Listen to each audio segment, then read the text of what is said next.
ایک آیت یاد آ گئی ہے، سورہ نحل کی آیت ہے. اللہ تعالیٰ فرماتے ہیں کہ قیامت کے دن وہ لوگ اپنے بوجھ کے ساتھ ان لوگوں کا بوجھ بھی اٹھا کر آئیں گے جن کو وہ اپنی کم علمی کی وجہ سے گمراہ کرتے تھے. کیا کہیں گے؟ قرآن پاک کی ایک آیت ہے کہ ایک نفس دوسرے نفس کا بوجھ نہیں اٹھائے گا. مجھے آپ وہ آیت بتائیے. یہ وہ سورہ آیت نحل کی آیت میں نے سنائی ہے آپ کو. جی سمجھنے میں غلطی ہوئی سورہ ہوگی نحل جی. ایک اس کو میری بات سنیے, میری جی بات سنیے, میری بات. یہ بات تو ٹھیک ہے کہ کم علمی کا تو مجھے نہیں پتا, لیکن ہر شخص اپنی رویت کا ذمہ دار ہے. قرآن پاک بھی یہ بات سمجھتا ہے, کیا بتاتا ہے, ہر شخص اپنی رویت کا ذمہ دار ہے. اب میرے ذمہ فرض کیجئے کہ اپنے بچوں کو یا بہن بھائیوں کو یا جو بھی ہمسائے ہیں جو میری رویت میں آئیں گے, ان کی تعلیم و تربیت اور ان کو اچھے برے سے روکنا ٹوکنا یہ سب میری ذمہ داری تھی. اگر میں نے اپنی ذمہ داری پوری نہیں کی ہے تو ظاہر سی بات ہے میں اس کا حساب دوں گا. کوئی بھی شخص اس کا حساب, جو بھی آپ نے ذمہ داری پوری نہیں کی اور وہ اس ذمہ داری پوری نہ کرنے کی وجہ سے اس میں کوئی کمی رہ گئی اس کے زندگی کا مقصد پورا کرنے میں, تو اس کا جواب مجھے دینا چاہیے اور میں دوں گا. انصاف تو یہی کہتا ہے. تو یہ بات تو ٹھیک ہے, لیکن قرآن پاک کہتا ہے کہ ایک نفس دوسرے نفس کا بوجھ نہیں اٹھائے گا. یعنی اگر آپ نے کوئی لیکن یہ گناہ قرآن کیا کی آیت میں پڑھی آپ کے سامنے کہ جی, اگر قیامت کے روز یہ لوگ اپنے بوجھ کے ساتھ ان کا بوجھ بھی اٹھا کر لائیں گے جن کو اپنی کم علمی کی وجہ سے گمراہ کرتے تھے. تو یہاں ہمیں یہ چیز پتہ چلتی ہے میرے خیال میں کہ ہمیں جب ہم کچھ بھی لکھتے ہیں یا ہم بولتے ہیں یا ہم تبلیغ کرتے ہیں, ہم کچھ بھی بیان کرتے ہیں, تو ہمیں بڑا سوچ سمجھ کے ہی کرنا پڑے گا.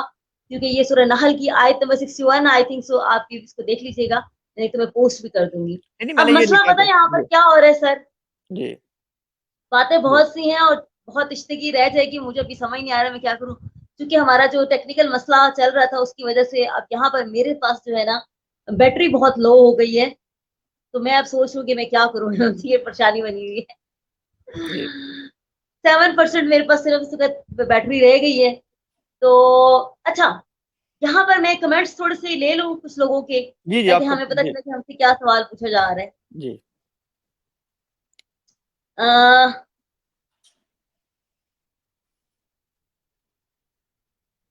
اچھا جی,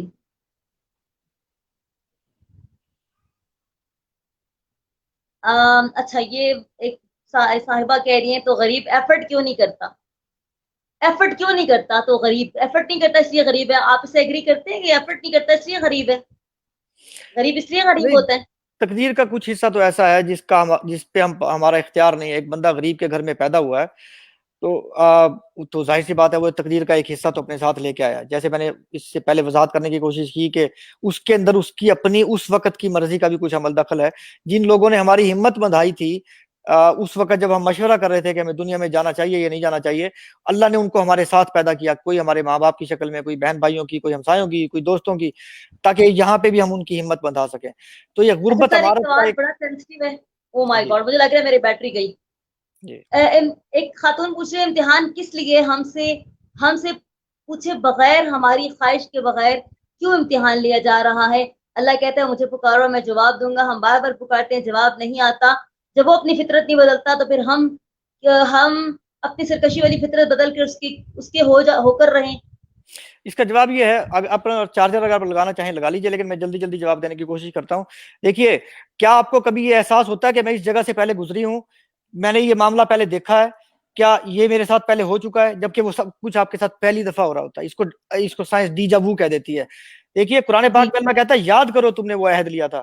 وہ آپ کو یاد آ رہا ہے, وہ بار بار جگہ جگہ ایسی سچویشن کے اندر اس کے, اور ایمان والوں کو زیادہ یاد آتا ہے. جن کا جتنا زیادہ ایمان ہوگا اتنا زیادہ ان کو یاد آتا ہے وہ. تو ہماری روح تقدیر کی وہ درزیں ہمیں دکھاتی ہے جو ہمیں اس وقت دکھائی گئی تھی, وہ شاہراہیں ہمارے سامنے رکھتی ہے خواب کی حالت میں بھی اور ویسے بھی. اور روح چونکہ وہ پہلے دیکھ چکی ہے تو ہمیں وہ یاد آ رہا ہوتا ہے بار بار. تو یاد آتا ہے, آپ اگر نماز, روزے, حج, زکوٰۃ, جہاد اور یہ ساری جو اسلام کی بنیادی محکمات ہیں ان کے اوپر جو لوگ چلتے ہیں اللہ ان کو یاد کراتا ہے. اچھا سر, یہ ایک سوال پوچھ رہے ہیں کہ اللہ نے پھر گناہ کا مادہ کیوں رکھا ہمارے اندر. بس اللہ تعالیٰ گناہ کا مادہ نہ رکھتے تو سب کچھ ٹھیک رہتا. دیکھیے, ایک امتحان, اگر آپ کے اندر گناہ کا مادہ نہ رکھا جاتا تو امتحان کی نوعیت ہی کیا رہتی, پھر امتحان کس بات کا. اگر آپ کے پاس اختیار ہے اللہ کی نافرمانی کرنے کا بھی اور اس کا حکم بجا لانے کا بھی. جی جی, اگر آپ تھوڑی بات کرتے رہے ٹاپک پہ, میں چارجر اٹھا رہا ہوں بھاگ کے. جی میں بات کرتا رہتا ہوں. آپ ذرا بولتے رہیے, میں جلدی سے چارجر کا کچھ بندوبست کر کے آتی ہوں. جی دیکھیے, ہمارے اندر اگر یہ رکھا ہی نہ جاتا فرض کی یہ گناہ کا یا اختیار نہ رکھا جاتا, یعنی گناہ کرنے کا اختیار یا اللہ کے راستے سے ہٹنے کا اختیار یا اپنی مرضی سے زندگی گزارنے کا اختیار, یہ اگر رکھا نہ جاتا یا اگر ہمارے اندر ہرس اور لالچ نہ رکھی جاتی, تو یہ کیسے فیصلہ ہوتا کہ آپ شکر گزار ہیں یا نہیں ہیں. یعنی آپ کے شکر گزاری دیکھنی ہے, اللہ تعالیٰ نے آپ کو شکر گزاری دیکھنی ہے. آپ اپنے بچوں کا بھی امتحان لیتے ہیں تو مشکل سے مشکل سوال رکھ دیتے ہیں, وہ اس لیے کہ آپ دیکھ رہے ہیں کہ اس کا جو کورس بکس تھیں وہ اس نے ساری کی ساری پڑھی بھی ہیں یا نہیں پڑھی. اگر آپ اس کو پاس کرنا چاہتے ہیں صرف, تو بس اس کے لیے وہ مشکل سوال آپ پوچھے ہی نا. یہ تو آپ کا سوال بالکل ویسا ہے کہ پھر مشکل سوال کس لیے آپ پوچھ رہے ہیں, آسان سے سوال لکھ کے بچے کو پاس کر دیتے. تو اللہ اپنی صفات کا عکس دیکھنا چاہتا ہے کہ آپ اس کو پریکٹس کرتے ہیں یا نہیں کرتے. جو آپ کو دیا گیا ہے وہ پریکٹس کرتے ہیں یا نہیں کرتے, وہ دیکھنے کے لیے آپ کو ساتھ میں ایک ایسا ماحول دے دیا گیا جب آپ کے پاس ایسا اختیار ہو اور ایسی ضرورت ہو کہ آپ چاہیں تو اللہ کی اس صفت کو پریکٹس نہ کریں. آپ کے پاس ظلم کرنے کی طاقت ہو, لیکن آپ اس طاقت کو چھوڑ کے, یعنی اس طاقت کو یا اس خواہش کو دباتے ہوئے ظلم کرنے سے رک جائیں, یعنی اللہ کے بتائے ہوئے راستے کے مطابق.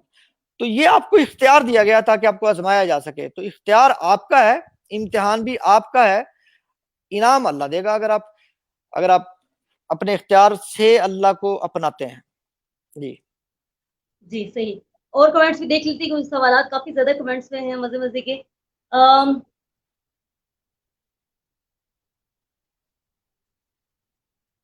اچھا, ایک نے صاحب نے کہا کہ وضو کے بغیر قرآن پاک بیان کرنا نہیں چاہیے, اسموکنگ کے بعد آپ وضو کرو. اور آپ کو کہہ رہے ہیں, اور قرآن جس چیز سے منع کرتا ہے وہی چیز آپ استعمال کر رہے ہیں, کیا کہیں گے؟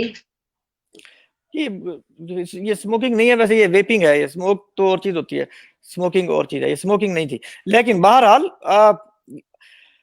وضو اور یہ جو سوالات ہیں یہ مفتی صاحبان سے پوچھیں, میں تو ایک پروفیسر ہوں. اور اچھا, یہ کہہ رہے ہیں ہیب صاحب کہہ رہے ہیں کہ اللہ تعالیٰ کو عمارتوں میں کیوں ڈھونڈتے ہیں, مطلب مسجدوں میں, پتھروں کی عمارتوں میں.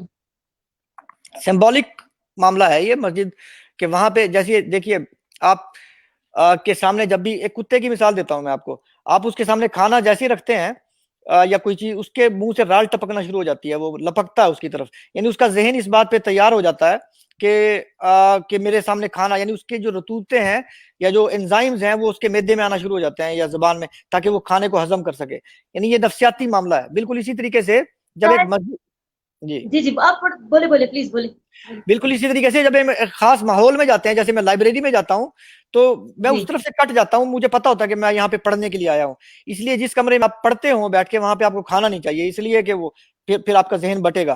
آپ کے ذہن کو پتا ہوگا اس جگہ پہ تو پڑھنے ہی آیا ہوں میں. لائبریری میں جیسے آپ دیکھتے ہیں آپ کو زیادہ چیزیں سمجھ میں آتی ہیں گھر کی نسبت, بیڈ کی نسبت.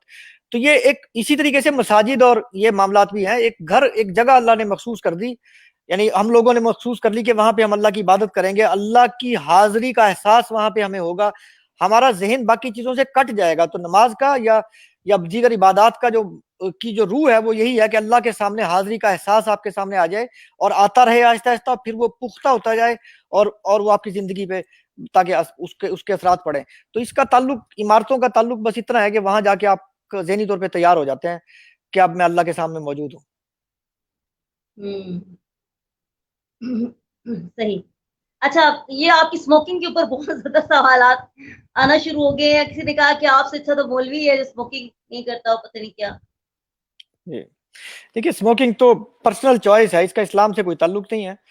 بہت ساری چیزوں کا اسلام سے کوئی تعلق نہیں ہے, نہ یہ حرام ہے نہ حلال ہے, یہ کوئی اچھی چیز نہیں ہے, ہمیں نہیں کرنا چاہیے یہ. لیکن بہت سارے کام ایسے جو اچھے نہیں ہیں ہم کرتے ہیں, وہ نہ گناہ کے زمرے میں ہے نہ ثواب کے زمرے میں ہے. اس کا اسلام سے کوئی تعلق نہیں ہے کم از کم.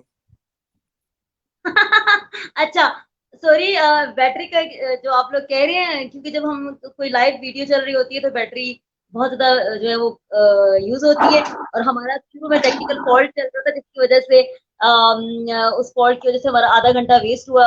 مسلسل ہم لوگ نماز کا تھوڑا پرابلم ہو رہا تھا, کوئی مسئلہ نہیں ہے, آپ شانت ہو جائیے کیونکہ اب ہم چارجنگ پہ لگا چکے ہیں اور آئندہ میں اس کو چارجنگ پہ لگا کے رکھا کروں گی. آج کا ٹاپک چونکہ بہت ہی مزے کا ہے تو میں نہیں چاہتی تھی کہ یہ بند ہو جائے اور ہمارا سارا پروگرام وہ ہو جائے. اچھا جی, تھوڑا سا میں مزید سوالات لینے سے پہلے ایک پروگرام کا چھوٹا سا حصہ ہے وہ میں کر لیتی ہوں آپ سے, پھر ہم تھوڑا سانس لے کے دوبارہ کنٹینیو کرتے ہیں. تھوڑا سا اپنے آپ کو ڈیفائن کریں رضوان خالد چودھری صاحب, کیا ہیں, کیا سمجھتے ہیں آپ اپنے آپ کو کہ آپ کیا ہیں؟ ذرا ہمارے ناظرین کو بتائیے گا. دیکھیے میں تو ایک بندہ ہوں, ہم سب سارے بندے ہی ہوتے جی ہیں. ہم سب سمجھتے ہیں کہ ہم پتہ نہیں کیا, ہم میں سے بہت بڑے بڑے لوگ ہوتے ہیں جو ہم اپنے آپ کو پتہ نہیں کیا سمجھتے. دیکھیے میں ایک بات تو یہ کہ یہ میرے ہاتھ ہیں, مجھے یہ پتا ہے کہ یہ میرے ہاتھ ہیں, جی یہ میرا سر ہے, یہ ناک ہے, زبان ہے, یہ میرا منہ آپ کو نظر آ رہا ہے. لیکن کیا میں یہ کہہ سکتا ہوں کہ یہ میں ہوں؟ یہ جو میرا ہاتھ ہے, کیا میں اس کو میں کیا کہہ سکتا ہوں کہ یہ میں ہوں؟ نہیں, یہ تو میرا جی ہاتھ ہے. اسی طریقے سے یہ میرا جسم ہے, تو میں کون ہوں؟ تو یہ تو بڑا مشکل سوال ہے آپ نے جو مجھ سے پوچھا. میں جب اس جسم سے نکل جاتا ہوں تو پھر آپ کہیں گے کہ یہ رضوان کی ڈیڈ باڈی ہے, یعنی یہ باڈی تو ہو سکتی ہے میری, تو یہ میں تو نہیں ہوں. تو میں تو اس کا مطلب ہے اس جسم میں کہیں شاید موجود ہوں, یا اس جسم کے ارد گرد کہیں موجود ہوں, یا میں وہ میگنیٹک فیلڈ ہوں جس نے اس جسم کو چلتا رکھا ہوا ہے. تو یہ جسم جو ہے ایک لباس ہے جو میں نے پہنا ہوا ہے, اگر میں یوں کہہ لوں اس کو. تو جی میں کون ہوں؟ اب میں وہ ہوں جس نے, یعنی جس کے اندر صفات الہی موجود ہیں, یعنی جو اللہ کہہ رہا کہ میں نے اس کے اندر روح پھونکی, قرآن پاک میں کہہ رہا ہے جو مجھ میں روح پھونکی گئی تھی ہم میں, وہ صفات الہی ہوں میں. یعنی اگر میں سمجھوں کہ میں کون ہوں, اگر آپ کا سوال یہ تھا, تو مجھے پتہ نہیں ہے کہ میں کون ہوں. اگر مجھے پتہ چل جاتا کہ ارے میں کون نہیں, ہوں. آپ سارا ہر چیز فلسفے میں نہ بولا کرے. میں نے جسٹ پوچھا کہ آپ کیا سمجھتے ہیں, کیا ہے, نرم خو ہے, جلد باز ہے, ایک بہت سینسٹیو انسان ہے, حساس, کیا ہے, کیا کہتے ہیں اپنے آپ کو؟ یا اب آپ یہ کہنے, یا صرف یہ کہنے کے لیے ہے کہ 3 مہینے بعد حکومت چلی جائے گی, 1 مہینے بعد حکومت چلی جائے گی, پیشے گوئیاں کرنے والے نجومی ہیں, کیا ہے؟ میں نے جیسے کہا کہ مجھے پتہ نہیں ہے. دیکھیے ہم اپنے ایکسپیکٹڈ, آپ اپنے آپ سے, بہت سارے لوگ ہوں گے مضبوط لوگ, میں مضبوط آدمی نہیں ہوں. بہت سارے لوگ مضبوط ہوتے ہیں, وہ اپنے بارے میں بتا سکتے ہیں کہ میں اس سچویشن میں ایسے بہیو کرتا ہوں. مجھے پتہ نہیں ہے کہ میں کس سچویشن میں کیسے بہیو کرتا ہوں. اچھا, تو بس یہ سوال پوچھنے کی بجائے آپ مجھ سے جو قرآن پاک پہ ہی بات کیجیے, یا میں اپنے آپ کو جانتا نہیں ہوں. جی چلے صحیح. اچھا, اگلا سوال ایک کسی صاحب نے پوچھا ہے کہ ہمیشہ نیک لوگوں پہ آزمائشیں کیوں آتی ہیں؟ دیکھیے میرا دعویٰ ہے, تکلیفیں کیوں آپ کا آتی ہیں؟ قرآن پاک اس کا جواب دیتا بڑا خوبصورت, کہ کیا جب تم ایمان کا دعویٰ کرو گے تو کیا سمجھتے ہو آزمائے نہیں جاؤ گے؟ قرآن پاک واضح طور پہ پوچھتا ہے. تو ایک میرا دعویٰ ہے کہ یا اللہ میں آپ کا شکر گزار ہوں, اور میں آپ کو اب یعنی عہد مانتا ہوں, میں آپ کو الہ مانتا ہوں, یعنی معبود مانتا ہوں. آپ جیسے کہو گے, یہ میں نے دعویٰ کر لیا کہ میں ہر اس بات پہ ایمان لایا جو آپ کہتے ہیں. اب مجھ سے چونکہ امتحان شکر گزاری کا تھا تو میں شکر گزار بھی ہوں, کیونکہ میں ایک یونیورسٹی میں پڑھاتا ہوں, میری ٹھیک ٹھاک تنخواہ بھی ہے, پیسے ویسے بھی ٹھیک ہے, باقی معاملات بھی میرے مسائل نہیں ہیں. تو میں شکر ادا نہیں کروں گا تو کیا کروں گا, آپ مجھے یہ بتائیے. اب جب میں شکر ادا کرنے لگتا ہوں, یعنی جب ایک انسان جس کے پاس ساری سہولیات موجود ہیں وہ شکر ادا کر رہا ہے, تو اس لیے کر رہا ہے کہ اللہ نے اس کو نعمتیں دی ہوئی ہیں, یا اس نے اپنی کوشش سے وہ نعمتیں حاصل کر لی, اللہ نے ان کے اندر برکت ڈالی ہوئی ہے. اب اور ساتھ میں میرا دعویٰ ایمان کا بھی ہے. تو پھر جو نظام الہی ہے وہ اس شخص کو آزمانا شروع کر دیتا ہے. یعنی میرا اس میں نظریہ یہ ہے کہ شیطان یا ابلیس جس کو آپ کہتے ہیں, یا وہ نظام جس نے اللہ سے یہ کہا تھا کہ میں اس کو ورغلاؤں گا, تو اس کا اللہ سے شکوہ بڑھتا ہے کہ آپ نے تو مجھے اجازت دی تھی اس کو, یعنی اب یہ آپ نے سارا کچھ اس کو دے رکھا ہے, تو پھر میں اس کو کیسے ہٹاؤں اس راستے سے. تو اللہ اس کو اجازت دے دیتا کہ تم نے جو کرنا کر لو, مطلب دیکھ لو تم, میں میرا ہوگا تو میرا شکر گزار رہے گا. تو اس کے اختیار میں جیسے بندے لوگ اللہ کے بندے ہوتے ہیں, اسی طریقے سے شیطان کے بندے بھی ہوتے ہیں. تو اس کا جن بندوں پہ اختیار ہوتا ہے ان کے دلوں میں وسوسے ڈال کے وہ نظام الہی کو اس کے خلاف کر دیتا ہے. آپ نظام الہی اور ذات الہی کو الگ الگ سمجھیے. ذات الہی تو اللہ ہے, نظام الہی جو اللہ کا بنایا ہوا نظام ہے, یہ یعنی آپ اور میں, وہ لوگوں کو خلاف کر دیتا ہے, اس کے سسٹم کو خلاف کر دیتا ہے. تو وہ لوگ اس کے خلاف ہو جاتے ہیں، کوئی اس کی عزت کا دشمن ہو جاتا ہے، کوئی اس کے جان کا دشمن ہو جاتا ہے، کوئی تو آزمائشیں ایمان والوں پہ آئیں گی۔ میرے ایک صوفی بزرگ تھے سائپرس میں ان سے ملنے گیا، شیخ ناظم ان کا نام تھا، 93 سال ان کی عمر تھی۔ تو ان سے جی جب میں واپسی ملنے سے واپس نکلنے لگا تو میں نے ان کو کہا کہ سر مجھے کوئی وصیت کیجیے۔ تو وہ کہنے جی لگے کہ اگر تم نے ذلت، قلت اور علت میں سے ایک امتحان نہیں پایا تو اپنے ایمان پہ شک کرو۔ تو یہ بات بالکل ٹھیک ہے، آپ کو ان آزمائشوں سے آزمایا جائے گا کیونکہ آپ کا دعویٰ ایمان کا ہے، تو اللہ دیکھنا چاہتا ہے کہ آپ شکر گزار ہو بھی یا نہیں ہو۔ اگر مشکل میں پڑتے ہو تو کیا آپ پھر بھی شکر کرو گے یا ناشکری کر جاؤ گے کہ مجھے میری محبت نہیں ملی، تو اب تو اللہ اگر میرا دوست ہوتا تو مجھے میری محبت دے دیتا۔ تو یعنی پھر اچھا آپ سر، ایک سوال آیا ہے جی کہ اللہ تعالیٰ تو 70 ماؤں سے بڑھ کے محبت کرتا ہے، ٹھیک ہے، 70 ماؤں سے بڑھ کے محبت کرتا ہے، تو 70 جو ماں ہے وہ اپنی مخلوق کو کیسے دیکھ سکتی ہے دکھ تکلیف کو؟ مجھے پتہ نہیں ہے کہ یہ بات کہاں سے آئی ہے، کیونکہ قرآن پاک کا تو اس بات سے کوئی تعلق نہیں ہے، تو کسی دوستوں نے، لوگوں نے کہہ دی، بعض لوگوں نے کہ 70 ماؤں سے زیادہ محبت کرتا ہے۔ اللہ کی محبت کو اللہ بامانی محبت ہے۔ والدہ کی جو محبت ہوتی ہے مجھ سے وہ بامانی بامقصد محبت نہیں ہوتی۔ والدہ یعنی مجھے الٹا سیدھا کام بھی کرنے دے گی اگر میں رو رہا ہوں تو، والدہ میری فطرت کے خلاف کام بھی کرنے پہ مجبور ہو جائے گی، کیونکہ والدہ کی محبت ایک اور قسم کی محبت ہے، اللہ کی محبت ایک بامانی اور بامقصد محبت ہے۔ اللہ کی محبت کا تعلق اس کی تخلیق سے ہے۔ اللہ مجھ سے محبت تو کرتا ہے یقیناً بہت زیادہ، اللہ کو جب میں جانتا ہی نہیں کہ اللہ کی یعنی اللہ کی مثال جیسی کوئی مثال بھی نہیں ہے، تو پھر 70 کا لفظ جو ہے یہ غیر قرآنی ہے، یہ قرآن کے خلاف ہے یہ بات کہ اللہ 70 یا 72 یا 180 یا جتنی بھی والداؤں جیسی محبت کرتا ہے۔ اللہ کی محبت کی کمپیریزن کیا نہیں جا سکتا، کیونکہ ماں ایک مثال ہے اور اللہ کی مثال بھی موجود نہیں ہے، تو ماں کا تصور ہے تو یہ بات اسلامی نہیں ہے کہ اللہ 70 ماؤں جیسا محبت کرتا ہے۔ اللہ با مقصد محبت کرتا ہے ہم سے، اور ہم اس کے مقصد پہ چلتے یہ محبت کا ثبوت نہیں ہے کہ میں یہاں موجود ہوں، کہ میں زندہ ہوں۔ اگر میں زندہ ہی نہ ہوتا، زندگی کیا آپ زندگی کو ایک نعمت سمجھتے ہیں کہ زندگی ایک نعمت تو ہے، بہرحال آپ یہ سمجھتی ہیں؟ ظاہر ہے، تو کیوں اگر نہیں؟ زندگی تو یہ اس کی محبت کا ثبوت ہے کہ میں اس وقت زندہ بڑی ہوں۔ نعمت تو یہ کہ ہم مسلمان ہیں، مسلمان گھر میں پیدا ہوئے ہیں۔ جی اگر ہم مسلمان نہ ہوتے، مسلمان گھر میں پیدا نہ ہوتے، تو اس میں ہم کیا کر سکتے تھے؟ اس میں ہمارا کوئی کمال تو نہیں ہے، زندگی اپنی یہ تو ذات میں اللہ ایک کے عطا محبت ہے۔ میرے پاس ایسے جب سے میں پیدا ہوا، آپ جب سے پیدا ہوئے، ہم ہر روز ہمارے پاس ہزاروں ایسے مواقع موجود تھے کہ ہم اس وقت مر سکتے، اللہ نے ہمیں ان سے بچائے رکھا تاکہ ہم اپنے مقصد کی طرف بڑھ جائیں۔ ہم کسی نہ کسی حد تک اپنے مقصد کی طرف تھوڑا بہت بڑھ بھی رہے ہوں گے شاید، ہے۔ شکر کر کے، صبر کر کے، کوئی اچھا کام کر کے، کوئی نیک کام کر کے اپنا مقصد کی طرف بڑھ، تو وہ یہ کیا محبت کا ثبوت نہیں ہے؟ ورنہ آپ کو پیدا ہی نہ کیا جاتا۔ وہ قرآن پاک کی پہلی آیت آپ پڑھیے، اس کے اندر اللہ کیا کہہ رہا ہے، وہ یہی اپنی نعمت گنوا رہا ہے، اقرا بسم ربک الذی خلق، کہ پڑھو اپنے رب کے نام سے۔ کون ہے وہ رب؟ کیوں پڑھوں بھائی میں اللہ کے نام سے، آپ کے نام سے کیوں پڑھوں؟ کیونکہ میں نے پیدا کیا، یعنی وہ اس کو آپ اس کی ترتیب سے جس انداز میں پڑھے، اللہ اس سوال کا جواب دے رہا ہے کہ اس نے تخلیق کر دینا ہی بہت بڑی نعمت ہے، اللہ تعالیٰ کی محبت کا ثبوت ہے۔ ورنہ میں وجود ہوں، میں عدم وجود ہوتا، میں ہوتا ہی نہ تو ایسا ممکن تھا۔ اچھا، ایک صاحب نے کہا ہے کہ تقدیر کے موضوع پہ بات کرنے سے منع کی گیا ہے، تو آپ لوگ کیوں بات کریں تقدیر کے موضوع پہ؟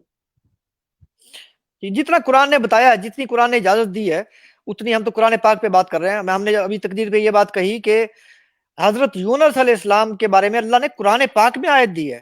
قرآن پاک میں کہا کہ اگر یونس شکر کرنے والے نہ ہوتے تو مچھلی کے پیٹ میں ہی ان کی، یعنی مفہوم یہ ہے کہ موت ہو جاتی ان کی مچھلی کے پیٹ میں۔ تو اللہ نے تقدیر کا کنسیپٹ جتنا قرآن پاک میں بتایا ہم اس پہ بات کر رہے ہیں۔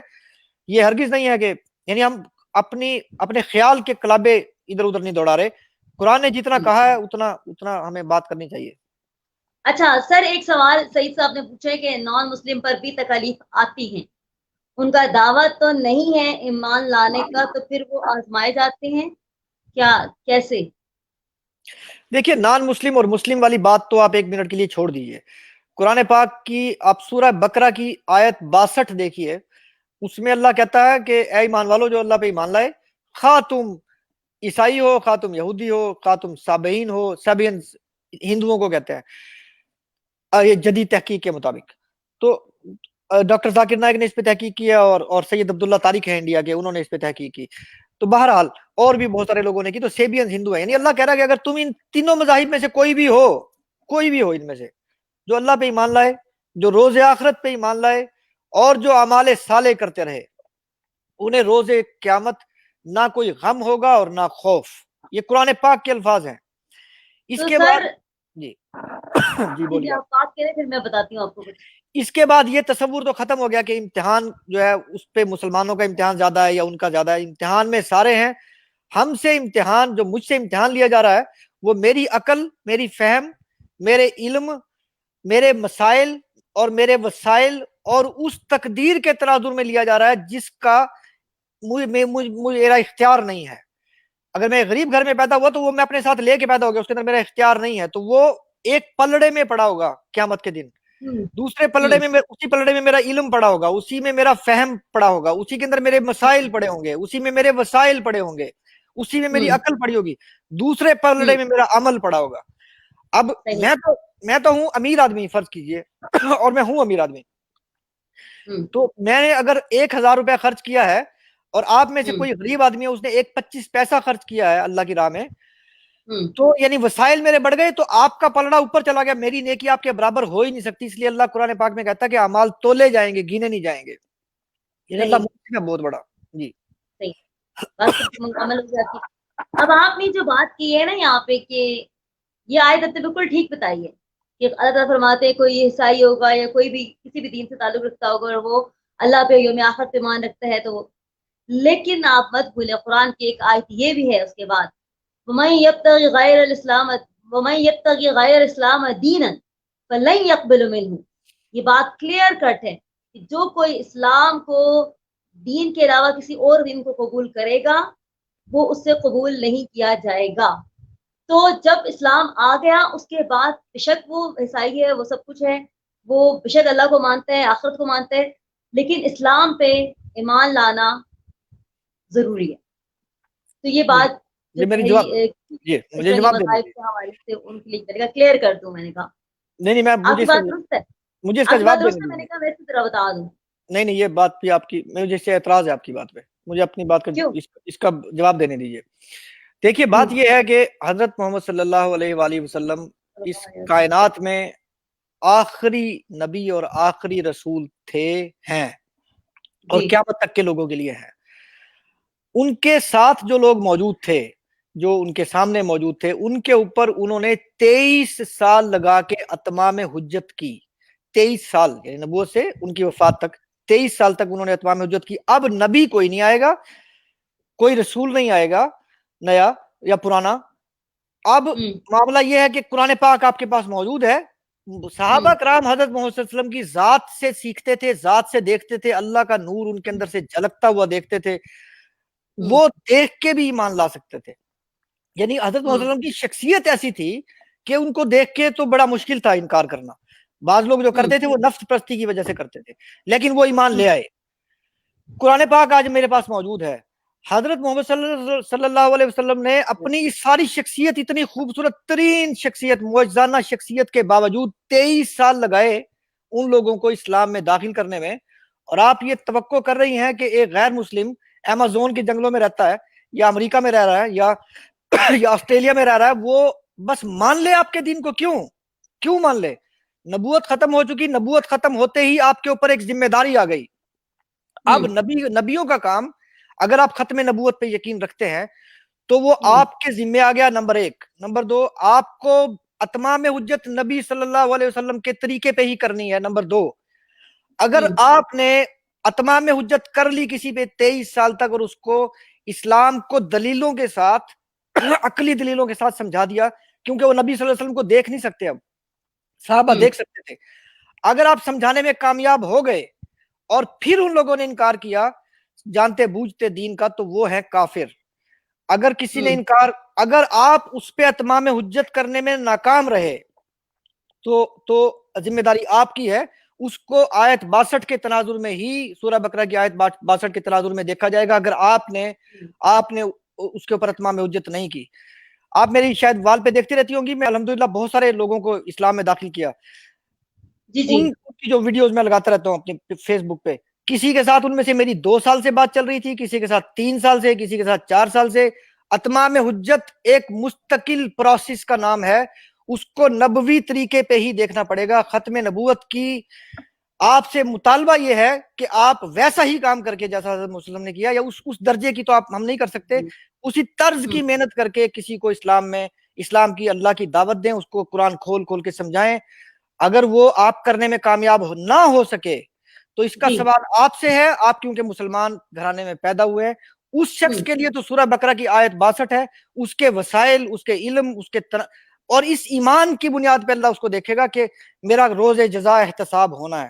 اللہ موجود ہے, یہ میرے اندر یہاں موجود ہے, یہ بات ہر انسان کے اندر اللہ نے لکھ دی.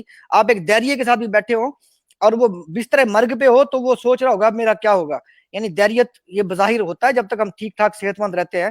جب ہماری صحت ختم ہو جاتی ہے, مرنے کے قریب آتے ہیں یا مسائل کا شکار ہوتے ہیں, تو وہ بھی ایک تیسری طاقت کو, دوسری طاقت کو سوچ رہے ہوتے ہیں کہ کوئی طاقت ہے شاید.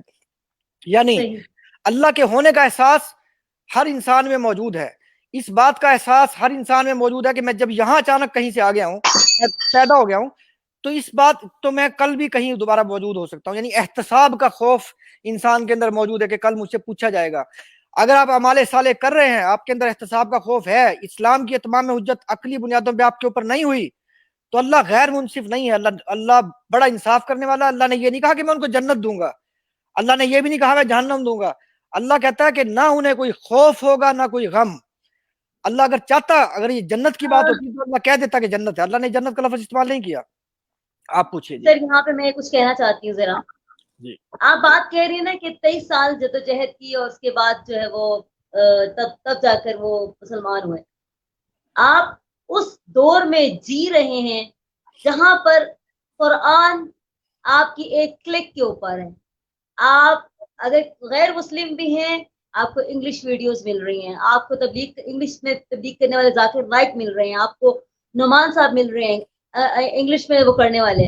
اگر کوئی واقعی میں یہ چاہتا ہے, اگر اس نے اپنی صحیح اوریجنل کتاب کا مطالعہ کیا ہے, آپ بھی جانتے ہیں اور میں بھی جانتی ہوں کہ جو اوریجنل ٹیکسٹ ہے, جو ہمارے جتنے مذاہب ہے, جو عام لوگوں کو نہیں پتا یہ بات, جو ہمارے اوریجنل ٹیکسٹ ہیں ہمارے یہودی اور عیسائی بھائیوں کا سب کا, اس میں بھی آخرت کا ذکر ہے, اس میں وہی تمام احکامات اشرا ہیں جو ہماری کتابوں میں موجود ہیں, اس میں رسول کا بھی ذکر ہے, اللہ تعالیٰ کی وحدانیت کا بھی ذکر ہے, وہ سب کچھ سیم ہے, میں مانتی ہوں. لیکن چونکہ اوریجنل ٹیکسٹ نہیں ہے اس وقت ہمارے پاس. لیکن اگر کسی میں لگن ہے واقعی میں, اور کہ ہمیں ایٹ لیسٹ پڑھنا چاہیے, ایٹ لیسٹ ہمیں اللہ کا حکم اگر وہ اپنے ٹیکسٹ میں سے ہی پڑھ لے کہ ایک نبی کے اوپر ایمان لانا ضروری ہے ورنہ ہم جنت میں نہیں جائیں گے, اگر یہ باتیں ان کو اپنے ٹیکسٹ میں سے ہی پتہ چل جائیں تو وہ دین اسلام کو پڑھیں. اب ہم یہ نہیں کہہ سکتے کہ بھی پیغام پہنچا نہیں, کیونکہ ہر چیز آپ کی سوشل میڈیا کے تھرو آپ کی ایک کلک کے اوپر, آپ کے ایک بٹن کے اوپر ہے. تو یہ کہنا تو بہت ہی عجیب سی بات ہے کہ بھئی ان تک بات پہنچی نہیں. اس بات سے تو میں ایگری نہیں کرتی. دوسری بات جو میں نے ابھی ایک آیت پڑھی ہے, سوری میں یہاں کمنٹ آیا ہے تو میں اس حوالے سے بات کر دوں. میں نے پڑھا ہے من یبتغی غیر الاسلام دین فلن یقبل منہ, تو کسی صاحب نے کہا آیت غلط پڑھی ہے. میں نے فوراً ابھی گوگل پہ سرچ بھی کر لیا, ساتھ ہی آیت میں نے بالکل درست پڑھی ہے. آپ کے دماغ میں صاحب جو آیت ہے, جو صاحب یا کمنٹ کر رہے ہیں, آپ اپنی ذرا درستگی کر لیجیے, میں نے آیت درست پڑھی ہے. اچھا جی, اب ہم ایک کمنٹ لے لیتے ہیں. آپ کے پچھلے تبصرے سے میں اگری نہیں کرتا ہوں, تو اس پہ چلیں کوئی بات نہیں, آپ بھی کیجیے, آپ بات کیجیے, آپ بات کیجیے اس حوالے. جی, آپ کے تبصرے کا پوائنٹ یہ تھا کہ سب تک اسلام کی دعوت پہنچ چکی ہے کیونکہ میڈیا اور وغیرہ وغیرہ. یہ سوال نہیں, میں نے کہا ہے کوئی مشکل نہیں ہے اگر کوئی چاہے, اگر کوئی چاہتا ہے نا دین کی طرف آنا, اسلام کو سمجھنا, تو اس کے لیے اب کوئی مشکل نہیں ہے. سوشل میڈیا, موبائل فون, ہر چیز موجود ہے جس پہ وہ سمجھ سکتا ہے اگر وہ سمجھنا چاہے. جی, میں یہی بات کر رہا تھا, تو درمیان میں بات کاٹ دیتی ہیں. آپ دیکھیے میری بات سنیے. پہلا سوال تو یہ ہے, میں کیوں مانوں بھائی اللہ کو, یا اس بات کا ثبوت مجھے دیجئے کہ حضرت محمد صلی اللہ علیہ وسلم اللہ کے نبی ہیں. اس بات کا ثبوت دینا میرا فرض ہے کہ قرآن پاک اللہ تعالیٰ کی کتاب ہے. دنیا کے اندر سینکڑوں مذاہب موجود ہیں, سینکڑوں. کیا آپ کے اوپر عیسائیت کی اتمام حجت ہو چکی؟ کیا آپ کے اوپر کرسچینٹی اس کی سکھ مذہب کی یا بدھ مت کی آپ کے اوپر اتمام حجت ہو چکی؟ کیونکہ بدھ مت کی کتابیں تو موجود ہیں انٹرنیٹ پہ, بدھ مت کے بھی ایسے اسکالرز موجود ہیں انٹرنیٹ کے اوپر, جیسا آپ ڈاکٹر ذاکر نائک اور سید عبداللہ طارق یا باقی لوگ بتا رہی ہیں. آپ نے بدھ مت کیوں نہیں پڑھا؟ آپ نے بدھ مت کیوں نہیں پڑھا؟ کیوں نہیں پڑھا آپ نے؟ میں نے تو پڑھا. میں نے تو پڑھا ہے. چلے مانا کیوں نہیں اس کو, مانا کیوں نہیں؟ کیونکہ اللہ نے کہا فلن یقبل من یبتغی غیر اسلام دینا فلن یقبل منہ, تو میں کیوں مانوں؟ ٹھیک ہے, بالکل میں کیوں بات, مانوں؟ میری بات, اب میری بات غور سے سنیے گا. وہ شخص اپنی اپنی کتابیں پڑھ رہے ہیں, ان کو بھی اپنی کتابوں کے اوپر بالکل ویسا ہی یقین ہے جیسا آپ کو اسلام کے اوپر یقین ہے, تو وہ آپ کی کتابیں کیوں پڑھیں گے؟ تو آپ کا فرض, اتمام حجت کا مطلب یہ آپ کا فرض بنتا ہے یہ ثابت کرنا کہ یہ قرآن پاک اللہ ہی کا کلام ہو سکتا ہے, اللہ کے علاوہ کسی کا کلام نہیں ہو سکتا. آپ ان سے مکالمہ کریں گے. اتمام حجت کا مطلب یہ نہیں ہے کہ انفارمیشن آپ تک پہنچ گئی تو اتمام حجت ہو گئی. حضرت محمد صلی اللہ علیہ وسلم بھی کتاب لا کے سامنے رکھ دیتے کہ یہ کتاب ہے, جس نے ماننا ہے مان لو. ان کو 23 سال محنت کرنے کی ضرورت نہیں تھی. صحابہ کرام کو پوری دنیا میں پھیل کے تبلیغ دین کرنے کی ضرورت نہیں تھی. اتمام حجت معاملہ ہے ایک, آپ کے سامنے رکھی ہوئی عیسائیت بھی ہے, یہودیت بھی ہے, بدھ مت بھی ہے, ہندوازم تو بہت ہی خوبصورت مذہب ہے, اسپیشلی اس کی جو ویدیں ہیں وہ بھی آپ کے سامنے رکھی ہیں. یہ ساری انٹرنیٹ پہ ویسی کی ویسی موجود ہے. جیسے ڈاکٹر ذاکر نائک اسلام کے بارے میں تبلیغ کر رہے ہیں, بالکل ویسے ہی بدھ مت کے لوگ بھی کر رہے ہیں, ہندوازم کے بھی کر رہے ہیں, باقی سب کر رہے ہیں. تو میں یہ والا مذہب کیوں چنوں؟ مجھے آپ یہ بتائیے. اصل میں کوئی بھی الہامی مذہب ہے, کوئی بھی الہامی کتاب ہے, اس کو یہ ثابت کرنا ہے ہمارے اوپر, تمام انسانوں کے اوپر, کہ یہ کلام جو ہے یہ اللہ ہی کا کلام ہے, یہ اللہ کے علاوہ کسی اور کا کلام نہیں ہے. اللہ کون؟ خالق. آپ اس کو بھگوان کہیں, گاڈ کہیں, جو بھی کہیں, کہ خالق کا کلام, خالق کے کلام کو مجھ پہ ثابت کرنا ہوگا تو میں مانوں گا. آپ نے پوچھا تھا تم ڈیریے کیوں تھے؟ میں ڈیریے اس لیے تھا کہ مولوی نے ثابت نہیں کیا تھا کہ یہ اللہ کا کلام ہے. جب مجھ پہ ثابت ہو گیا کہ یہ میرے خالق کا کلام ہے تو میں اسلام لے آیا, اتمام حجت ہو گئی. بالکل ایسے ہی ہر مذہب کو آپ کو ثابت, میں حضرت محمد صلی اللہ علیہ وسلم کو نہیں دیکھا. یہ جو آپ باتیں مجھے بتا رہے ہیں یا مولوی بتا رہے ہیں کہ وہ یہ کرتے تھے, وہ یہ کرتے تھے, معجزات, ایسے ہی معجزات قادیانیت کے مرزا غلام احمد قادیانی والے بتاتے ہیں کہ ہمارے غلام احمد قادیانی تو یہ کرتا تھا. تو آپ مجھے یہ بتائیے کہ میں دونوں میں سے کون سے کو, میں تو میرے ایک, اگر میں غیر مسلم ہوں, میرے لیے تو قادیانیت کا نظریہ بھی ویسا ہی ہے اور محمد صلی اللہ علیہ وسلم کا نظریہ بھی نعوذ باللہ ویسا ہی ہے. میں ایک بات کرنے کے لیے کہہ رہا ہوں, عیسائیت کا نظریہ بھی ویسا ہی ہے اور یہودیت کا نظریہ بھی ویسا ہی ہے. تو میں ان میں سے مجھ پہ یہ کون ثابت کرے گا کہ یہی جو ہے خالق کا کلام ہے؟ قرآن پاک تو کہہ رہا ہے جسے ایمان لانا ہے روشن دلیل سے ایمان لائے, جسے گمراہ ہونا ہے روشن دلیل سے گمراہ ہو, بے شک اللہ بہترین دیکھنے اور بہترین سننے والا ہے. تو اگر میں, یعنی اس کا مطلب ہے روشن دلیل سے اللہ کو میرا وہ چاہیے, ایمان چاہیے. اللہ کو مجھ سے اندھا بہرا ایمان نہیں چاہیے. قرآن پاک کہہ رہا ہے کہ وہ میرے بندے اللہ کی آیات پہ اندھے بہرے ہو کر نہیں گرتے. تو میں آپ کی کسی بات پہ ایمان کیوں لاؤں گا جب تک مجھ پہ آپ اتمام حجت کر کے یہ ثابت نہیں کر چکی ہوں گی کہ یہ کلام حضرت محمد صلی اللہ علیہ وآلہ وسلم نے نعوذ باللہ مکے میں بیٹھ کے نہیں لکھا, یہ اللہ نے بھیجا. آپ کا کام ہے یہ مجھے ثابت کرنا, اور جب تک آپ یہ ثابت نہیں کریں گے میرا حساب اس وقت تک سورہ بقرہ کی آیت 62 کے مطابق ہوگا.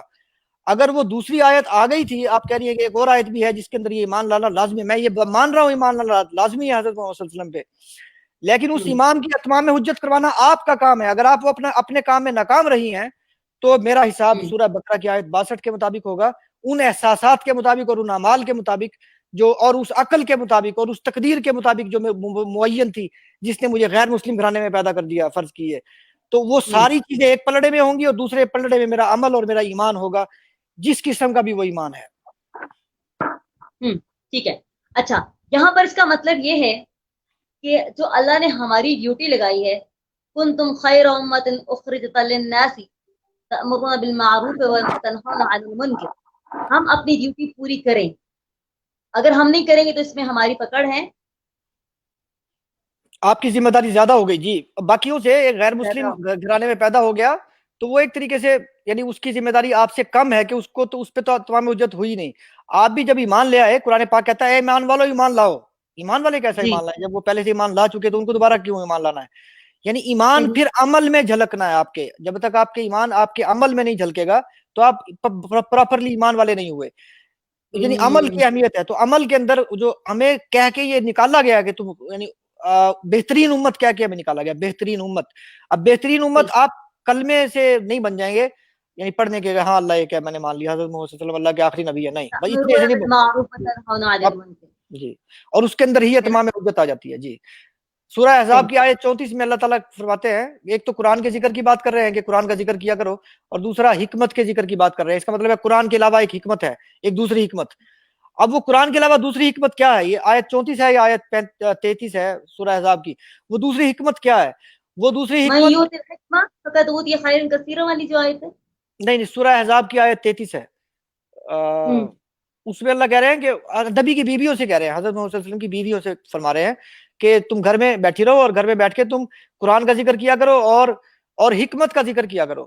اب مجھے یاد نہیں ہے ایگزیکٹلی، لیکن اس کا مطلب یہ بنتا ہے، آپ دیکھ لیجیے گا بعد میں، یہی مطلب ہے۔ تو جو حکمت کا قرآن پاک کے علاوہ ایک چیز کا ذکر کیا اللہ تعالیٰ نے، قرآن پاک کے علاوہ، قرآن پاک تو ہے، اس کے علاوہ ایک چیز کا ذکر کیا، دو چیزوں کے ذکر کا کیا، حکمت کا ذکر اور قرآن کا ذکر۔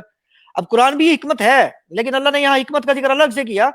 تو یہ جو حکمت ہے، یہ حضرت محمد صلی اللہ علیہ وسلم کا طریقہ ہے، جس طریقے سے انہوں نے کام کیا 23 سال، تو وہ 23 سال اتمام حجت ہے۔ اگر آپ کسی ایک شخص پہ 23 سال محنت کرتے ہیں، اس کو اللہ کے یعنی دلیلوں سے کھول کھول کے سمجھاتے ہیں کہ یہ پیغام، یہ قرآن اللہ کا ہی ہو سکتا ہے، اللہ کے علاوہ کسی اور انسان کا نہیں ہو سکتا، کوئی انسان نہیں لکھ سکتا۔ 23 سال اس پہ محنت کرتے ہیں، تو اس کے بعد آپ اس کو کہہ سکتے ہیں کہ جہنمی ہے یہ۔ اگر آپ نے وہ 23 سال محنت نہیں کی ہے اس کے اوپر، تو پھر آپ کے لیے یہ کہنا نامناسب ہے۔ اچھا، یہاں پہ میں ایک کمنٹ کا جواب دے دوں، جو کسی نے کہا ہے کہ آپ کے بارے میں کہا ہے کہ لیفٹ ہاتھ سے چائے پی رہے ہیں، تو ایسا نہیں ہوتا بھائیوں۔ جب آپ ہمیں دیکھ رہے ہوتے ہیں تو ہماری رائٹ سائڈ آپ کو لیفٹ دکھائی دے رہی ہوتی ہے، سر ایسا ہی ہے نا؟ دیکھیے میں لیفٹ سے چائے پیوں یا رائٹ سے، بات سادہ سی، ایک معاملے کے بارے میں حکم دیکھ لیا جاتا ہے کہ کیا معاملہ ہے۔ اس وقت ہم جب یہ بات آئی، اس وقت ہم استنجا کیا کرتے تھے ہاتھوں سے، اور صابن وغیرہ اور اس قسم کی چیزیں نہیں تھی، تو دائیں ہاتھ سے چونکہ ہم کھانا کھاتے تھے تو جراثیم آپ کے منہ میں نہ چلے جائیں، اس لیے یہ دائیں اور بائیں کی بات ہوتی تھی۔ اب وہ معاملات نہیں ہے، اس معاملے کا تعلق عقل اور فہم سے ہے۔ آپ دائیں سے کھائیں یا بائیں سے کھائیں، اس کا اسلام سے کوئی تعلق نہیں ہے، اس کا تعلق محمد وزیر کہتی ہے، جی محمد وزیر کہہ رہے ہیں کہ رضوان بھائی، نزول عیسیٰ پہ آپ کا کیا موقف ہے؟ جسٹیفائی کی۔ جی دیکھیے، میرا قرآن پاک کی سلسلے میں جو آیات ہیں ان سے یہ پتہ چلتا ہے، دیکھیے اس سے پہلے میں جو آپ کو سمجھانا پڑے گا کہ وفات اور موت میں فرق ہے۔ قرآن پاک کی آیات بتاتی ہیں کہ وفات جو ہے وہ حالت ہے، جو یعنی اللہ کہتا ہے کہ میں تمہاری، جب تم نیند میں ہوتے ہو تو تمہارے نفسوں کو قبض کر لیتا ہوں، نفسوں کو قبض کر لیتا ہوں، روح کو نہیں، نفس کو قبض۔ اور پھر جس کی موت کا وقت آ چکا ہوتا ہے، اس کا نفس واپس نہیں کیا جاتا، باقیوں کے نفس لوٹا دیے جاتے ہیں، یعنی حالت وفات ہے۔ اللہ اس کو قرآن پاک میں، اس حالت کو جب آپ کا نفس قبضے میں لیا جا چکا ہوتا ہے، حالت وفات کہتا ہے۔ جبکہ جو موت ہے وہ ایک اور چیز ہے، جب آپ کا منقطع ہو گیا سلسلہ بالکل اس باڈی سے، آپ کی روح بھی ختم ہو گئی یہاں سے۔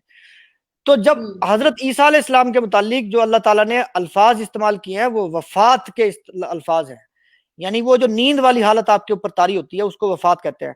اللہ قرآن پاک میں وفات کو موت کے مفہوم میں بھی لیتا ہے، لیکن یہاں پہ جو حضرت عیسیٰ علیہ السلام، لیکن وہ کم ہے، زیادہ وفات کا تعلق نفس کی وفات سے، یعنی نفس قبضہ کر لیا جانے کے مفہوم میں ہے۔ تو حضرت عیسیٰ علیہ السلام کی موت کا ذکر بھی ہے قرآن پاک میں، اور وہ قیامت کے ذکر کے ساتھ ہے، کہ جب حضرت عیسیٰ علیہ السلام اپنے لوگوں سے پوچھیں گے کہ یعنی اللہ تعالیٰ اپنے حضرت عیسیٰ علیہ السلام سے پوچھیں گے ان کی قوم کے متعلق، تو وہ کہیں گے جب آپ نے مجھے، یعنی جب میری موت ہو گئی تو اس کے بعد کے معاملات کا میں ذمہ دار نہیں ہوں۔ تو یعنی اس سے ایک بات، قرآن پاک کی ان آیات سے لمبی بحث ہے، اس پہ قادیانی اور مسلمان بہت لمبے عرصے سے بحث کر رہے ہیں، لیکن اس پہ موضوع کو پھر کر لیں گے، کیونکہ ہمارا موضوع بھی یہ نہیں ہے نا ابھی اس وقت۔ ٹھیک ہے، لیکن میں سمجھتا ہوں ایک آخری ایک جملے میں بتا دوں کہ میں یہ سمجھتا ہوں کہ حضرت عیسیٰ علیہ السلام سے متعلق کوئی بات باقی ہے جو یہ ثابت کر دے گی کہ حضرت عیسیٰ علیہ السلام کو سولی پہ نہیں چڑھایا گیا تھا، انہوں نے اپنے، یعنی وہ کیسے کرے گی، مجھے اس کے بارے میں تفصیلی بات ہو سکتی ہے، یعنی حضرت عیسیٰ علیہ السلام سے متعلق کچھ کام باقی ہے ابھی، جو ان کی وفات ہوئی یا ان کی موت نہیں ہوئی۔ سر قرآن پاک میں تو واضح اللہ تعالیٰ نے فرما دیا کہ نہ ہی وہ قتل ہوئے، نہ ہی شریف چڑھائے گئے، اللہ نے ان کو اوپر اٹھا لیے، تو قرآن میں تو واضح لکھا ہوا ہے، پھر کیا مسئلہ ہے؟ اس پہ میں نے کہا نا، یہ علمی ڈیبیٹ ہے بہت لمبی، قادیانیوں نے بحث شروع کی ہے، یہ قادیانی اس کا، کیونکہ وہ اس ٹاپک کو پھر بعد میں ڈسکس کر لیں گے، ٹائم بھی بہت زیادہ ہو چکا ہے۔ یہاں پر ایک صاحب نے یہ کہہ دیا ہے، کنتم خیر امۃ اخرجت، جو میں نے پڑھی ابھی آیت، وہ فرما رہے ہیں کہ یہ آپ کے لیے نہیں ہے، یہ تو صحابہ کرام کے لیے آیت تھی۔ حد ہو گئی ہے، اس سوال کا جواب دینا ہی چاہیے۔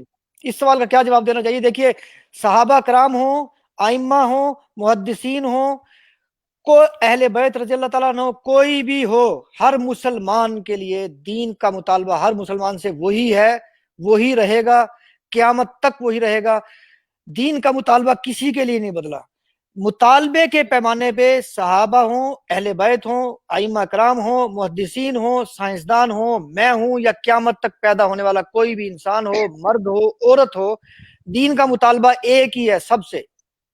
قرآن کا جو یعنی عنوان یا قرآن کا جس کو آپ کہتے ہیں کہ تخاطب یا مخاطب کیا کہتے ہیں اردو میں اسے، یعنی قرآن کا مخاطب تمام کے تمام لوگ ہیں، چاہے وہ مرد ہیں، عورتیں ہیں، اس زمانے کے ہیں، پچھلے زمانے کے ہیں.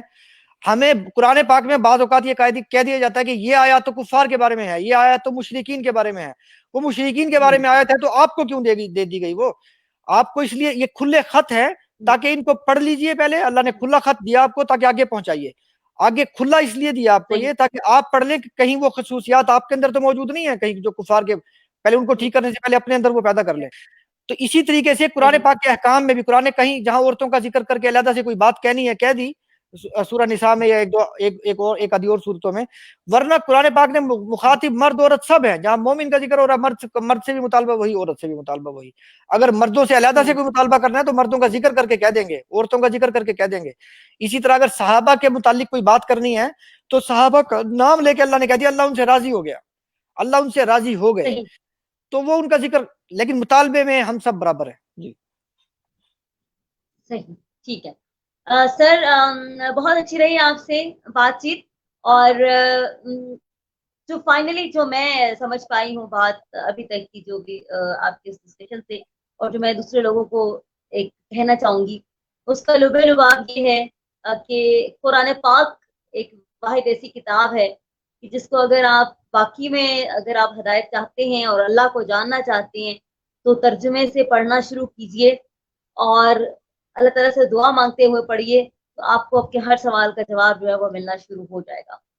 تو سر میرے پروگرام کا تھوڑی نوعیت تھوڑی ڈفرینٹ ہوتی ہے، لیکن آپ مجھے لگتا ہے تھوڑے سے غصے والے ہیں، تو میں اب آپ سے کوئی اور ریپڈ فائر وغیرہ جیسے سوالات تو نہیں کر سکتی ہوں، کیونکہ مجھے لگ رہا ہے کہ آپ سے سوال پوچھے تو شاید آپ کو غصہ آ جائے گا. غصہ آ جائے گا نہیں نہیں میں غصے میں نہیں ہوں. میرا انداز ایسا، میں پڑھاتا ہوں ایک یونیورسٹی میں یہاں کینیڈا میں، پروفیسروں کا انداز شاید ایسا ہوتا ہے، آپ کو پتہ نہیں، میرا خیال ہے کہ ایسا ہوتا ہے. تو میں غصے والا نہیں ہوں، میں اپنی بات تو بڑے اچھے ہوتے ہیں، بڑے پیارے ہوتے ہیں بات چیت نہیں. لیکن تھوڑے دیکھیں میرے پروگرام کا تھوڑا سا گپ شپ تھوڑا اسٹائل ہوتا ہے، میں کہتی ہوں بدہضمی نہ ہو جائے لوگوں کو، تو میں چاہتی ہوں تھوڑا سا ہم آپ کی شخصیت کے حوالے سے بھی تھوڑا لوگ ہوتا ہے نا تھوڑا سا جاننا چاہتے ہیں کہ بھئی شخص جیسے انسان ہی ہے نا، اس کی کوئی خواہشات بھی ہیں، کوئی جذبات بھی ہیں، کچھ ہے نا اس کے اندر. تو میں اس حوالے سے تھوڑا سا کبھی کبھی پوچھا کرتی ہوں کہ آپ کو کیا پسند ہے، آپ کو بارش پسند ہے، کہ آپ کو کیا پسند ہے، اس طرح کی چیزیں، اس طرح کے سوالات پوچھا کرتی ہوں. لیکن مجھے نہیں پتا، آپ سے اجازت لینی پڑے گی کہ میں پوچھ سکتی ہوں؟ جی پوچھ لیجئے. جی اچھا، آپ بتا دیجئے کہ آپ کو کیا پسند ہے، بارش پسند ہے آپ کو؟ جی میں رات کو تقریباً 3 بجے تک، 2 سے 3 بجے تک نارملی ایک جگہ دریا کے سامنے بیٹھتا ہوں جا کے، گرینڈ ریور کہتے ہیں اسے. تو میرا گھر جو ہے وہ پہاڑی کے اوپر ہے، عین پہاڑی کے اوپر، اور نیچے وہ دریا بہتا ہے. تو میں رات 2-3 بجے تک وہاں بیٹھتا ہوں، وہاں بیٹھ کے آڈیو بک سنتا رہتا ہوں. تو وہ بارش ہو رہی ہوتی ہے نارملی. بہت خوبصورت جگہ ہے یہ سینٹ جیکبس. تو ہاں مجھے پانی پسند ہے، مجھے بارش بہت زبردست اچھی لگتی ہے. اچھا. اور سر کیا آپ سمجھتے ہیں جو انسان کی فیلنگز ہوتی ہیں مختلف طرح کی، جیسے کسی کو کی محبت کے لیے خاص فیلنگز ہوتی ہیں، آپ کیا سمجھتے ہیں محبت کیا ہے؟ بھی اس سوال کا مجھے پتہ نہیں ہے زیادہ، میں پڑھنے لکھنے والا خشک آدمی ہوں، آپ یہ سمجھ لیجیے. پڑھے لکھے لوگ جو محبت نہیں کرتے. مطلب یہ کہ دیکھیے ہمارے اندر 3 چیزیں ہوتی ہیں ہر انسان میں موجود، ایک ایپیٹائٹ، ایک ریشنل، اور ایک کریج. یہ تینوں چیزیں ہم سب میں بدرجہ اتم موجود ہوتی ہیں، لیکن ان میں سے کوئی ایک چیز غالب ہوتی ہے. بعض لوگوں میں کریج غالب ہوتا ہے، وہ آپ کو فوجی نظر آئیں گے، وہ ان میں سے بہت سارے لوگ یا ایسا پیشہ اپناتے ہیں جو یعنی اس کے اندر وہ خصوصیت غالب ہوتی ہے. اللہ نے رکھی سب میں، ایک غالب ہوتی ہے. بعض لوگوں میں ریشنل غالب ہوتا ہے، سوچنا سمجھنا، اور یہ وہ اس قسم کے وہ. اور بعض لوگوں میں ایپیٹائٹ غالب ہوتی ہے، وہ پھر کھانے پینے کی باتیں اور وہ مطلب اس میں کوئی برائی نہیں ہے ان میں سے کسی بھی چیز میں. اللہ نے ڈائیورسٹی رکھی ہے کائنات میں, تو لوگوں میں بھی انسانوں میں بھی ایسے ڈائیورسٹی رکھی ہے. تو میرا لینا دینا زیادہ پڑھنے لکھنے سے ہے, تو میرا محبت بھی مجھے پڑھنے لکھنے سے ہے. میں نے کافی پڑھا ہوا ہے, میری دوسری پی ایچ ڈی ہے یہ, اس سے پہلے میں نے کافی پڑھا ہوا ہے. میں تو میری محبت یہ ہے پڑھنا لکھنا. اچھا اچھا سر یہ بتائیے جو پیشن گوئیاں کرتے ہیں, حکومت جانے والی ہے, یہ کچھ ہونے والا ہے اور فلانا ہونے والا, ہم بھی بڑے تجسس سے پڑھتے ہیں اچھا یہ ہونے والا ہے, اور مزے کی بات یہ ہم اعتبار بھی کرتے ہیں. دیکھیے بات یہ ہے کہ میں بچپن میں جب چھوٹا تھا ملتان میں رہا کرتا تھا. کہاں سے آپ کو پیشن گوئیاں آتی میں ہیں؟ ابھی بتاتا ہوں میں آپ کو. میں ملتان میں رہا کرتا تھا بچپن میں, تو میں پڑھنے جایا کرتا تھا نا, تو راستے میں ایک بندہ کھڑا ہوتا تھا, وہ سانپ اس کے پاس رکھے ہوتے تھے, پٹاریاں رکھی ہوتی تھی سانپوں کی. تو وہ اصل میں لوگوں کو کہہ رہا ہوتا تھا کہ میرے پاس ایک ایسا سنگچور ہے, وہ سنگچور کہتا تھا اس کو, کہ وہ پتھر کو بھی کاٹ لے تو پتھر بھی جو ہے اس کا پانی بن جائے گا اور وغیرہ وغیرہ. جب میں بہت چھوٹا تھا, یہ اس وقت کی بات ہے 8ویں 9ویں میں, تو مجمع لگانے کے لیے باتیں وہ جب اکٹھے ہو جاتے تھے لوگ سارے, تو وہ پوچھتے تھے, وہ پہلے ایک سانپ دکھاتا تھا, پھر دوسرا, پھر تیسرا, آخر میں وہ کہتا تھا اچھا میں اب آپ کو بتاتا ہوں جو دوائی ہے میرے پاس, یہ فلاں کمزوری کی دوائی ہے اور یہ وہ, تو وہ دوائی سنگچور میں آپ کو بھی دکھاتا ہوں, ٹھہرے, وہ دوائی دکھانے بیچنا شروع کر دیتا تھا. تو میں نے وہاں سے یہ طریقہ سیکھ لیا. میں کام کرتا ہوں دین سے متعلق, اور تو اس کے لیے لوگ دین کی بات پہ اتنے آسانی سے آتے نہیں, تو اس کے لیے میں سیاست سے کی شرلیاں جس کو آپ کہتے ہیں, وہ میرے پاس سنگچور, میں ان کو بتاتا ہوں میرے پاس سنگچور ہے. جب وہ اکٹھے ہو جاتے ہیں بحث مباحثہ کرنے لگ جاتے ہیں, تو میں تھوڑی سی ان کو بات وہ اپنی دوائی بیچ دیتا ہوں, جو دوائی بیسیکلی میں سمجھتا ہوں کہ قرآن پاک ہے. تو یہ ورنہ, اور ہاں میں سیاست پڑھاتا ہوں, ویسے میری پی ایچ ڈی ہے سیاست میں, تو ظاہر سی بات ہے ایک تھنک ٹینک میں کام کرتا ہوں. آپ جس کا شروع میں بتا رہی تھی, وہ centre for international governance and innovation, ہم تھنک ٹینکس کا پاکستان میں بہت بدنام ہے, تو ہم یہ تھنک ٹینکس میں کام یہی کرتے ہیں بیسیکلی, یہ جو یعنی جی جی پیشن گوئیوں کا کام نہیں کرتے. مطلب ہم یہ اندازہ لگاتے ہیں کہ 2030 میں فرض کریں, آپ ایک منٹ کے لیے فرض کر لیجئے کہ دنیا کیسی ہوگی, اس دنیا کے متعلق فلاں فلاں ملکوں کی کیا پالیسی ہوگی اور کیوں ہوگی, حقائق کی بنیاد پہ. تو تجزیہ, سیاسی تجزیہ ایک حقائق کی بنیاد پہ, موجود حقائق کی بنیاد پہ ایک تجزیہ ہوتا ہے, جو کہ حدیث نہیں ہوتی. وہ تجزیہ ہے جو غلط بھی ہو سکتا ہے, صحیح بھی ہو سکتا ہے. ہاں جی, میرے فادر بھی کرتے ہیں اس حوالے سے, مطلب کہ اب یہ ہوگا, اب یہ ہونے والا ہے, وہ ہو جاتا ہے. جو پولیٹیکل سائنس میں ماسٹرز کیا ہوا ہے, تو وہ بھی اندازے سیاست پہ کافی درست ہوتی ہیں. اچھا ایک جاتے جاتے چھوٹا سا ایک جو ہمارے اس میں سوال ایک اور ہوتا ہے, وہ یہ کہ حجاب گل آپ کی نظر میں ابھی تک جو آپ نے مجھے جانا ہے وہ کیا ہے, وہ تھوڑا بتا دیجیے, پھر اس کے بعد ہم اجازت لیں گے ناظرین سے. جی آپ ایک بہت اچھی پریزنٹر ہیں, بہت اچھا کام کر رہی ہیں, اللہ آپ کو اس کا اجر دے. شعور علم پھیلانے کی, جی کیا کہہ رہی ہیں جی آپ کا شعور؟ میں نے کہا آپ بات کمپلیٹ کیجیے. جی شعور میں جو دیکھیے, گلوبلائزیشن آف کمیونیکیشن ایک بہت خوبصورت چیز ہے. پہلے جو بہت سارے ہسٹوریکل ہیٹریڈز اور جہالت جو اتنے عرصے تک, صدیوں تک رہنے کی ایک وجہ یہ تھی کہ کمیونیکیشن نہیں تھی, یعنی علم کا پھیلاؤ اتنا تیز نہیں تھا جتنا اب ہے. تو آپ اس پھیلاؤ میں ایک بہت اہم کردار ادا کر رہی ہیں. ایک آخری بات چھوٹی سی کر دوں کہ ایک چیز ہوتی ہے, اس کو کہتے ہیں بلٹ کمیونیکیشن تھیوری. یعنی وہ ایک تھیوری ہے بیسیکلی کہ جیسے اگر فرض کیجئے میرے ہاتھ میں بندوق ہو اور میں اس کو چلاؤں, تو آپ کو پتہ بھی ہے کہ میں اوپر دیکھ کے چلا رہا ہوں, وہ اس کا نشانہ اوپر ہے, لیکن آپ ڈر جائیں گے, آپ ایسے ایک دم سے کریں گے, تو وہ یعنی آپ کے اوپر اس کے اثرات پڑیں گے. پرندے درختوں پہ بیٹھے ہوں گے, وہ اڑ کے ادھر ادھر بھاگ جائیں گے. یعنی جیسے اس گولی کے اثرات پڑتے ہیں, اسی طریقے سے کمیونیکیشن جب پھیلتی ہے, جو آپ کام کر رہی ہیں اور آپ جیسے باقی لوگ کر رہے ہیں, آپ کمیونیکیشن کا بہاؤ تیز کر رہے ہیں, تو یہ گولی کی طرح اس کے اثرات ہوں گے. گو کہ جس کی طرف آپ کا نشانہ نہیں بھی ہے, یعنی آپ اس کی طرف نشانہ کرنا بھی نہیں چاہتی, لیکن وہ بھی آپ کی بات سے ہڑبڑا جائے گا. تو اور آہستہ جب ہڑبڑائے گا تو اس کو سوچنے میں مجبور ہوگا کہ, یعنی اس سے علم پھیلے گا بہت تیزی سے. جو سفر ہم نے 700 سال میں طے کیا ہے, جو ہماری ڈارک ایجز چل رہی ہے مسلمانوں کی, تو وہ ہم اگلے 30-40 سال میں طے کر دیں گے, اگر آپ لوگ ایسے پروگرامز کرتے رہیں اور علم پھیلاتے رہیں. انشاءاللہ. سر جاتے جاتے میرے پروگرام کے لیے آٹوگراف دے دیجیے, کچھ اچھی بات جو میرے پروگرام کے لیے آپ کہنا چاہیں, ہمارے لیے ایک یادگار ہو جائے. چونکہ اب پروگرام کی پریزنٹر آپ ہیں, آپ ایک بہت اچھی لسنر ہیں, سوری بہت اچھی اسپیکر ہیں. اچھی لسننگ سے بھی, یعنی لسننگ تھوڑی سی بہتر کریں تو انشاءاللہ آپ بہت اچھی پریزنٹر بن جائیں گی. آپ کو آخری بات بالکل بتاؤں کہ بچہ 2 سال کا جب ہوتا ہے تو وہ ایک زبان سیکھ جاتا ہے، ایک پوری زبان، نئی زبان، اور بعض صورتوں میں 3-4 سال کا بچہ 2 زبانیں بھی سیکھ لیتا ہے. تو وہ کیوں سیکھتا ہے؟ آپ نے کبھی اس پہ غور کیجئے؟ وہ صرف اس لیے سیکھتا ہے کہ وہ یا روتا ہے یا بولتا ہے پہلے شروع میں، یعنی یا سنتا ہے، سوری، اس کی لسننگ، یعنی لسننگ بہت زیادہ طاقتور بات ہے. اگر آپ چاہتے ہیں کہ آپ سیکھنا شروع کریں تو سننا شروع کر دیں. تو بس یہ میں کہنا چاہوں گا. بہت شکریہ سر. یہاں پہ میں تھوڑا سا کلیریفائی کر دوں آپ کے لیے، ناظرین کے لیے بھی. جب میں آپ کی بات سے تھوڑا سا اختلاف کر رہی ہوتی ہوں تو بیسیکلی مجھے کوئی پرابلم نہیں ہوتی اس میں ان لوگوں کو مد نظر رکھ کے بات سے اختلاف کر رہی تھی آپ کی. باقی بھی لوگ میرے پاس آئے، کبھی میں نے اختلاف اس طرح سے نہیں کیا. تو میرے اختلاف کرنے کی وجہ یہ ہو رہی تھی کہ میں بہت سے لوگوں کو پیچھے رکھ کے اس بات کو کر رہی تھی تاکہ مزید کلیریفائی ہو جائے باتیں، اور اس وجہ سے میں نے اس پہ تھوڑا سی چیزوں پہ اختلاف کیا. باقی اختلاف رائے ہونی چاہیے، ہر انسان کی شعور سمجھنے کا انداز اپنا اپنا ہے. اور جہاں کہیں آپ کو لگتا ہے کہ جی اس بات سے کسی کو کوئی تھوڑا بہت ہو سکتا ہے کہ اس کے سوال ذہن میں یہ آ رہا ہو، تو بس بحیثیت ہوسٹ میرا یہ کام ہے کہ میں اس پوائنٹ کو ارائز کروں تاکہ لوگوں میں وہ بات کلیئر ہو جائے. سر ایک بہت آخری شکریہ بات کہ میں آپ کر دوں، تشریف لائے. ایک آخری بات کہ جی اختلاف رائے میری نظر میں اتنا اہم ہے، میں اس کو اتنا اہم سمجھتا ہوں کہ میں یہ اکثر لکھتا ہوں اور کہتا ہوں کہ اختلاف رائے آج تک کی انسانی دریافتوں میں سب سے عمدہ دریافت ہے. جی بالکل بالکل ایسا ہی ہے. لیکن بعض اوقات ہمارے ناظرین بھی سمجھ نہیں پاتے اور ان کو لگتا ہے پتہ نہیں شاید کیا ہو رہا ہے، ہوسٹ کیوں وہ کر رہی ہیں.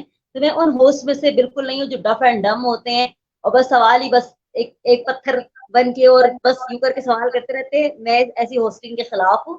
تو ہوسٹ میں اتنی سینس ہونی چاہیے کہ اگر وہ سوال کوئی بات جواب آ رہا ہے تو اس پر اس کے بارے میں اس کے دماغ میں اور سوالات بھی اٹھنے چاہیے، اس کے حوالے سے جواب دیں. ٹھیک ہے، بہت شکریہ سر، آپ میرے پروگرام میں تشریف لائے اور کافی لمبا پروگرام ہو گیا. تشنگی پھر بھی مجھے لگ رہی ہے، لیکن انشاءاللہ پھر کبھی آپ سے ملاقات کریں گے.